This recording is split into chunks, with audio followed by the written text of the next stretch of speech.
जय गुरु गोरखनाथ जी महाराज। जय गुरुदेव व वैशाखनाथ कुकड़ी जी महाराज। आपके श्री चरणों में कोटि कोटि नमन।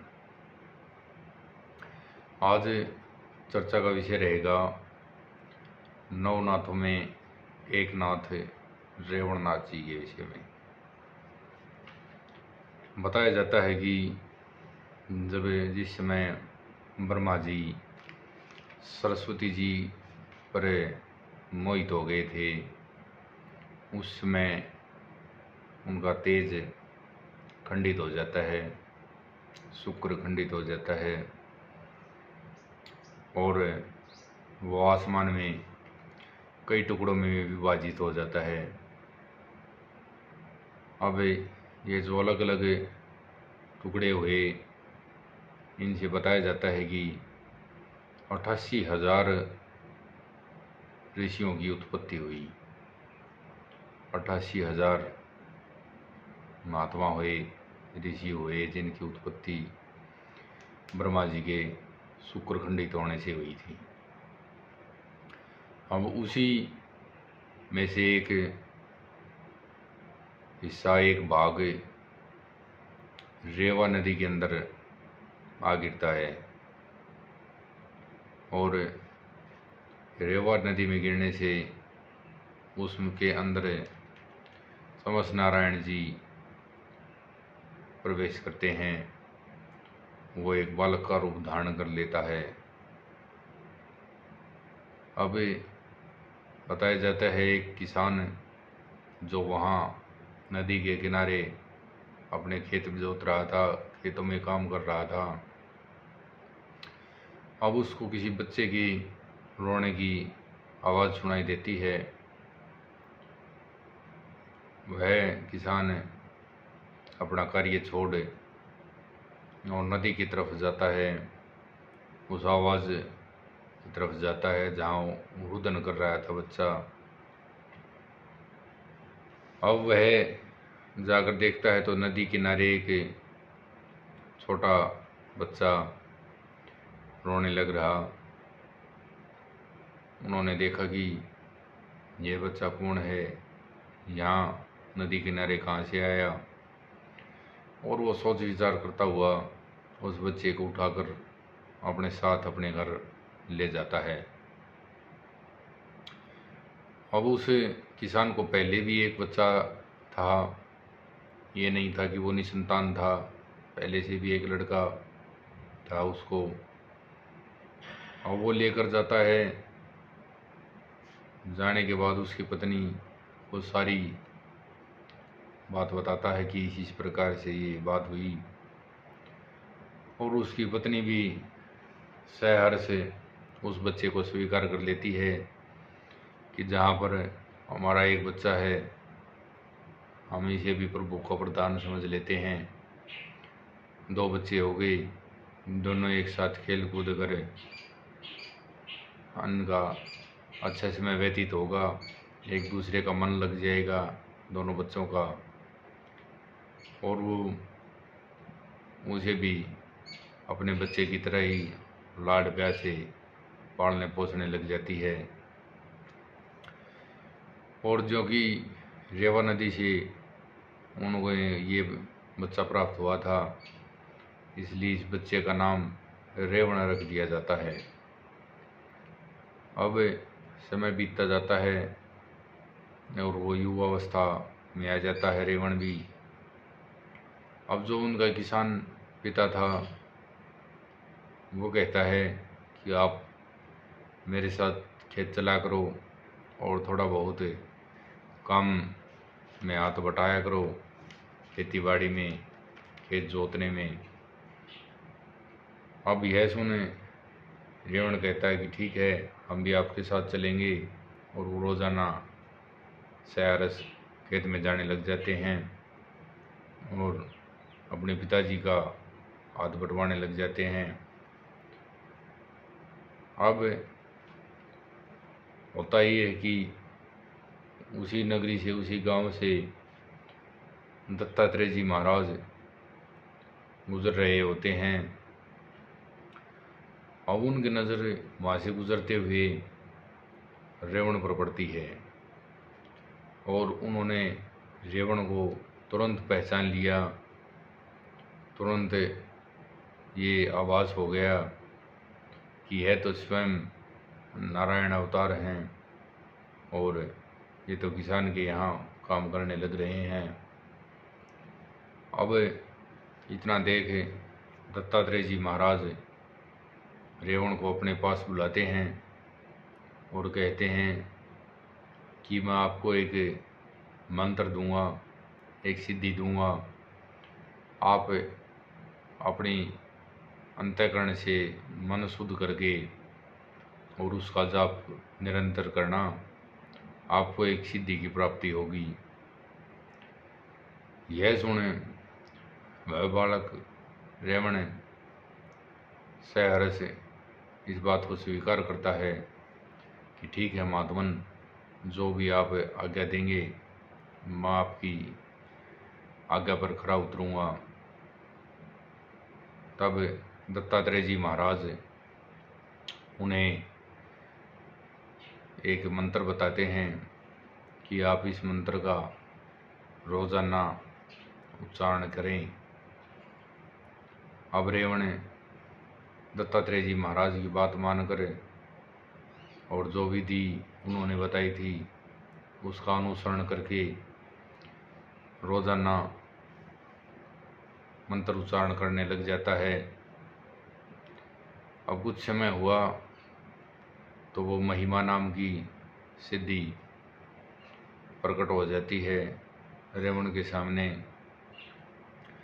और वो रेवण से कहती है कि बताओ आपने मुझे क्यों याद किया, मेरे लायक जो आज्ञा है, काम है, वो बताओ मेरे को। अब रेवण पूछता है कि आप ये जो अनाज की ढेरी है, आप क्या इसको सोने में परिवर्तित कर सकती हैं। अब यह सुने महिमा नाम की सिद्धि कहती है कि यह तो कोई विशेष बात नहीं है, कोई बड़ी बात नहीं है, इसको तो मैं एक पल में ही सोने में परिवर्तन कर दूंगी। इतना कहकर वह महिमा नाम की सिद्धि अपनी माया के द्वारा, अपनी शक्ति के द्वारा उस अन्न की ढेरी को सोने में परिवर्तन कर देती है, उसका सोना बना देती है। यह देख रेवण भी आश्चर्यचकित हो जाता है कि यह तो बहुत अच्छा हुआ, बहुत अच्छी सिद्धि है। अब तो हमें खेतों में काम भी नहीं करना पड़ेगा और इसी प्रकार से सोने चांदी के हमारे भंडार भरे रहेंगे। इसको बेचकर हम कुछ भी खरीद सकते हैं, कुछ भी ला सकते हैं। अब सुबह नहीं उठा प्रातःकाल रेवणनाथ, तो उसके पिताजी कहते हैं कि रेवण, आप तो अमृतकाल में उठ लेते हो, आज इतनी देर तक क्यों सो रहे हो, क्या कारण है, आपको खेत में नहीं जाना है क्या। अब रेवण कहता है कि पिताजी, अब खेत में जाने की हमें आवश्यकता नहीं है। उधर किसान कहता है कि खेत में नहीं जाएंगे तो क्या खाएंगे, ऐसे कैसे हमारा गुजारा होगा, कैसे आजीविका चलेगी। यह सुन रेवण अपने पिता किसान को कहता है कि आप जो हमारा अनाज का गोदाम है उसके अंदर जाके देखें और उसके बाद बताना हमें खेत में जाना है या नहीं है। अब वह किसान अपने गोदाम में जाकर देखता है तो वो दंग रह जाता है कि वो जहाँ जितना भी अनाज था उसका गोदाम के अंदर वो सभी का सोना बन चुका होता है। अब यह देख वह भी आश्चर्यचकित हो जाता है और उसको भगवान का अवतार मानने लग जाता है कि ये तो भगवान का ही कोई स्वरूप है और उसे काम गिनना ही कहता है। अब धीरे धीरे पूरे क्षेत्र में यह बात आग की तरह फैल गई कि रेवण तो भगवान का स्वरूप है, वह तो स्वयं परमात्मा ही है, वह कोई महान सिद्ध योगी है। अब चारों तरफ से, चारों दिशाओं से दूर दूर तक के लोग आने लगते हैं रेवण के दर्शन के लिए। उधर उसके पिता ने वह सोना बेच कर और भंडारे चालू कर देते हैं। अब भंडारे चलते रहते हैं, कोई कुछ प्रसाद पानी खाओ, कोई कुछ प्रसाद पानी खाओ, सभी प्रकार के भंडारे चलते रहते हैं। और धीरे धीरे उसके नाम की ख्याति दूर तक फैल गई।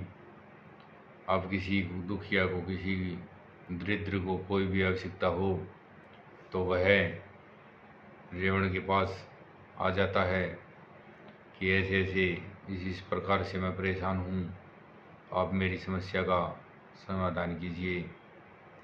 और रेवण अपनी सिद्धि को याद कर जो भी उन्हें दुख कष्ट होते हैं वो उनका निवारण करते रहते हैं। इस प्रकार समय बीतता जाता है। कुछ समय बाद, कुछ दिनों बाद दादा गुरु मच्छिंद्र नाथ जी का भी उसी गांव से भ्रमण का जाना होता है। वो वहाँ से गुजर रहे होते हैं। अब दादा गुरु मच्छिंद्र नाथ जी ने उनके बारे में सुना कि हाँ, इस गांव में ऐसे ऐसे कोई सिद्ध योगी हैं, भगवान का स्वरूप हैं, और उनके तो सदाबहार भंडारे चलते रहते हैं और हर कोई किसी प्रकार से दुखिया जाए उसकी मनोकामना पूर्ण करते हैं। यह सुन दादा गुरु मच्छिंद्र नाथ जी ने अपनी योग साधना के द्वारा ध्यान लगाकर देखा कि ऐसा कौन है। अब वो देखते हैं, देखते ही वो तुरंत समझ गए ये तो समस्त नारायण के ही अवतार हैं और ये तो अपने रास्ते से भटक गए हैं, भ्रमित हो गए हैं। ये तो एक महान योगी होने थे और ये तो एक सिद्धि तक ही सीमित रह गए। ये तो अनर्थ हो रहा है, इन्होंने तो और तपस्या करनी थी, पूजा करनी थी और आगे जाने थे। अब यह देख उनका वो भ्रम तोड़ने के लिए दादा गुरु मच्छिंद्र नाथ जी अपनी योग माया से सभी जीव जंतुओं का सम्मोहन कर देते हैं। अब दादा गुरु मच्छिंद्र नाथ जी के चारों तरफ सभी प्रकार के जीव जंतु, पशु पक्षी सभी आकर बैठ गए और सभी वहाँ आकर अपनी हिंसा को छोड़ गए। कोई भी हिंसक जीव किसी दूसरे जीव को परेशान नहीं कर रहा था, वहाँ पर सभी अपनी हिंसा भूल गए। अब इतनी चर्चा जब वहाँ हुई, आगे लोगों को पता चला, पूरे क्षेत्र में उसकी बातें चलने लगी कि यहाँ पर एक ऐसे ऐसे महात्मा जी आए हैं, योगी जी आए हैं कि वहाँ पर जो भी जीव जाता है वो अपनी हिंसा का त्याग कर देता है और सब चीज़ों को भूल जाता है।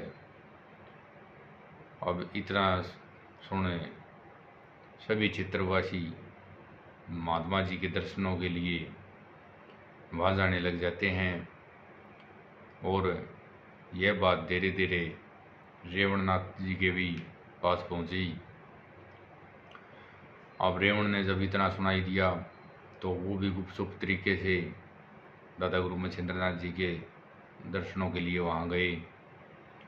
अब वहाँ जाने के बाद उन्हें देख आश्चर्य हुआ कि ये कैसे संभव हो सकता है, और वापस जाकर अपने स्थान पर अपनी जो सिद्धि थी महिमा नाम की उसको याद किया। और जब वो प्रकट हुई तो उन्होंने पूछा कि हाँ बताओ, मेरे लायक काम किस लिए याद किया मेरे को। अब रेवण कहते हैं कि जिस प्रकार उन तपस्वी जन के पास जाकर सभी जीव हिंसा छोड़ देते हैं, उसी प्रकार आप ऐसा करो कि मेरे पास भी ऐसी विद्या लाओ कि सभी जीव हिंसा छोड़ दें और सभी जीव यहाँ एक साथ आकर बैठें। इतना सुन महिमा उन्हें मना कर देती है कि इतनी शक्ति मेरे पास नहीं है, और ये तो उन्हीं के पास है, या फिर जो आपके गुरुजी हैं आप उन्हीं से इस विषय में बात करो, उन्हीं के पास वो शक्तियाँ हैं, वही आपको ये शक्तियाँ दे सकते हैं, मैं आपको ये शक्तियाँ नहीं दे सकती हूँ। आप इतना सुने रेवण जंगल में चले जाते हैं और वहाँ पर तपस्या में लीन हो जाते हैं, अपने गुरु दत्तात्रेय जी के तपस्या में लीन हो गए और उन्होंने कठोर तपस्या की। अब कठोर तपस्या के चलते हुए बताया जाता है कि दादा गुरु मच्छिंद्रनाथ जी दत्तात्रेय जी के पास पहुँचते हैं और उनसे अनुरोध करते हैं कि हे महात्मन, आपका एक शिष्य ऐसे ऐसे तपस्या में लीन है और उसे आपके दर्शनों की अभिलाषा है, कृपा कर आप उन्हें दर्शन दें और उनके जीवन का मार्ग प्रशस्त करें। अब यह सुन दत्तात्रेय जी महाराज भी वहाँ पहुँचते हैं जहाँ पर रेवण जी उनकी कठोर तपस्या में लीन थे, और जाकर उनके कान में अपना जो गुरु मंत्र है वो बताते हैं, फूंक देते हैं और कहते हैं, रेवण आप इसी तरह तपस्या करो और आपको सभी शक्तियाँ हासिल होंगी। और इतना कह दत्तात्रेय जी महाराज वहाँ से अंतर्ध्यान हो जाते हैं।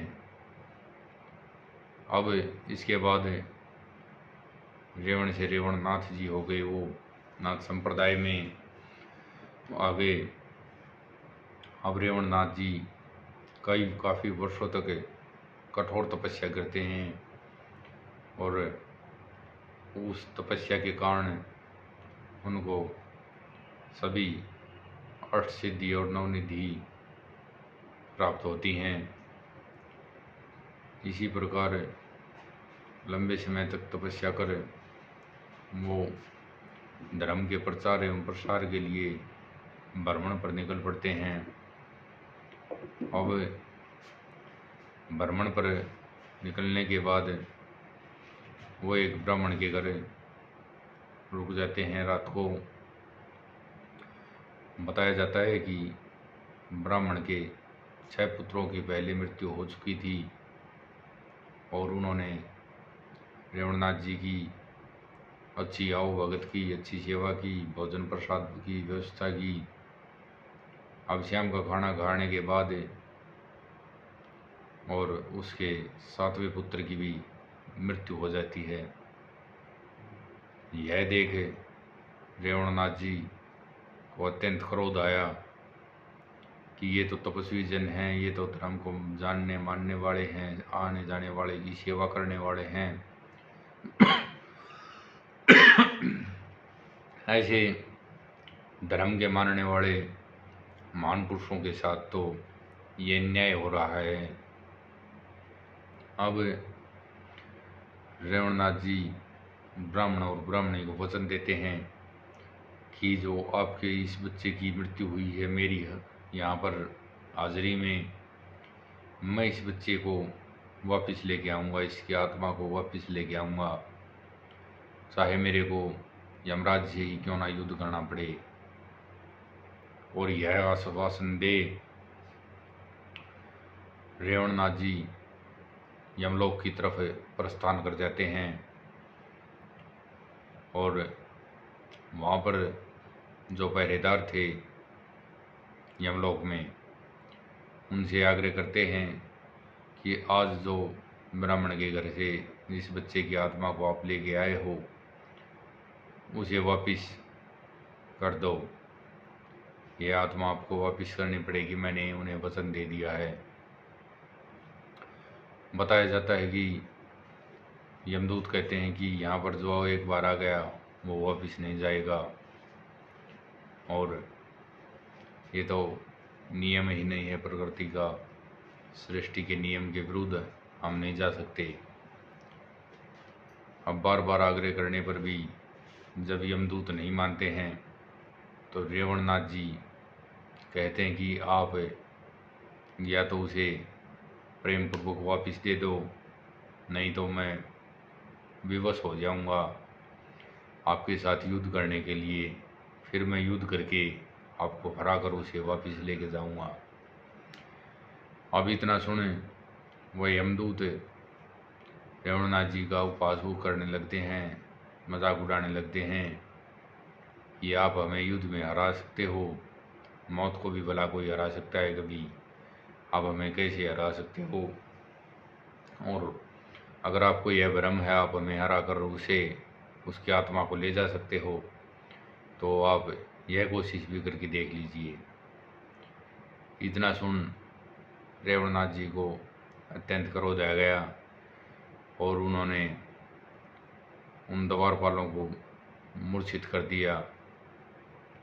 और बताया जाता है कि अंदर जाकर यमराज के साथ भी घमासान युद्ध हुआ और उस युद्ध में भी यमराज को परास्त कर दिया। यहाँ तक भी बताया जाता है कि शंकर भगवान ने अपने दूत भेजे रेवणनाथ जी को रोकने के लिए, लेकिन तब तक रेवणनाथ जी इतने क्रोधित हो चुके थे कि उन्होंने उनकी भी नहीं मानी।